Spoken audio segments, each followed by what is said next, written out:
Vampires Bloodlord Rising is the latest game from Mehuman Games, published by Toplitz Productions, and it's one of those titles that immediately announces what it wants to be. You wake up as a vampire lord, your empire is gone, your castle is rubble, your brother is here to help, which as usual means he explains things vaguely and disappears the moment real work needs doing.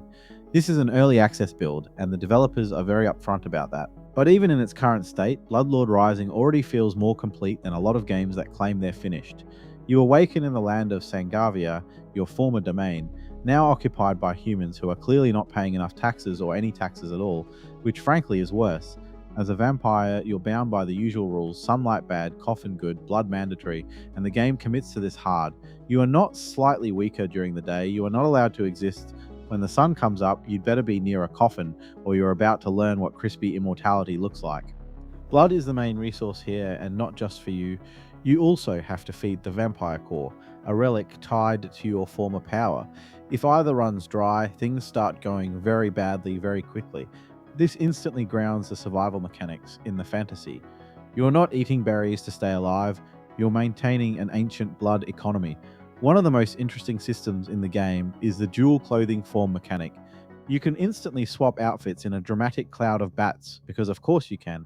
In aristocrat form, you're civilized. Villagers talk to you. You gather information.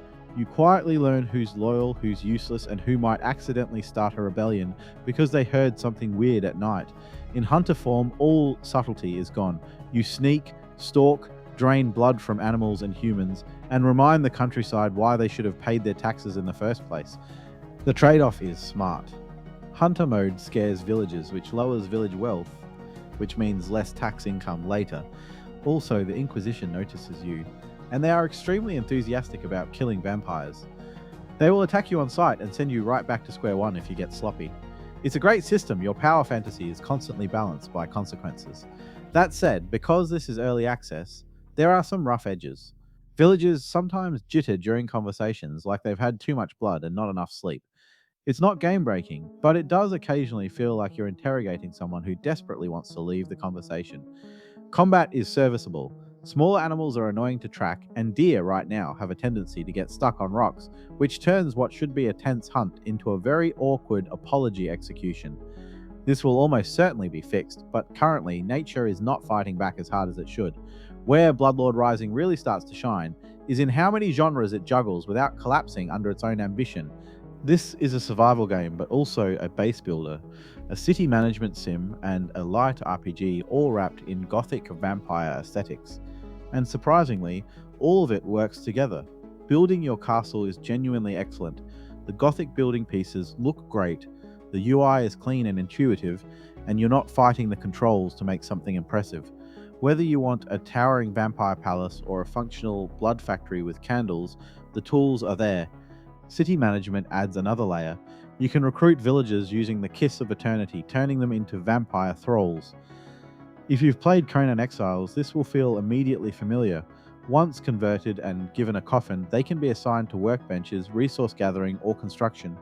It's deeply satisfying to watch your influence grow without micromanaging every single task. Your empire expands quietly, efficiently, and slightly unethically. Progression is handled through two systems. First, the Arcanes, a skill tree with around 50 upgrades that modify abilities and buffs. Second, the broader progression paths: Explorer, Hunter, Guardian, Artisan, and Enchanter, which evolve based on how you play. If you lean into Artisan, for example, crafting becomes cheaper and more efficient, less blood, fewer materials. The game rewards specialization without locking you into it, which is harder to pull off than it sounds. The world itself is divided into four biomes right now: Medrest, Fey Marshes, Grove of Sorrows, and Hellchasm. Each unlocks through progression and feels distinct. More are planned, and based on what's already here, that promise feels believable. Exploration is slow, atmospheric, and occasionally beautiful. There are moments standing on a hill overlooking a village under a full moon where the game completely nails the vampire fantasy. It knows when to be quiet. Resource gathering is mostly standard: trees, stone, limestone, clay, sand.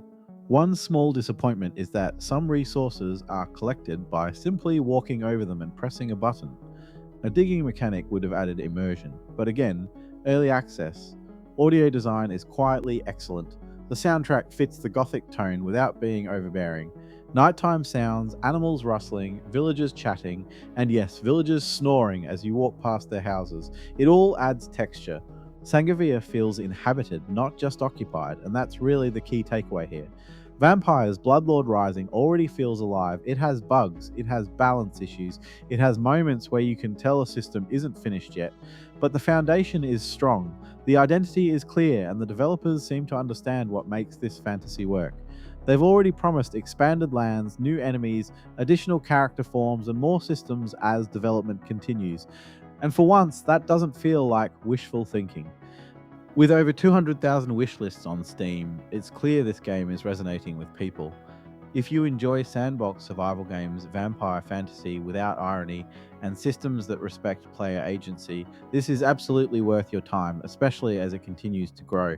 So, where does that leave us? Vampires Bloodlord Rising earns a 7 out of 10, not because it's bad, far from it, but because it's still becoming what it wants to be.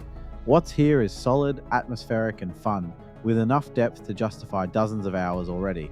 And if the developers keep delivering on their roadmap, this could easily rise higher, which feels appropriate, honestly, because vampires don't rush, they wait.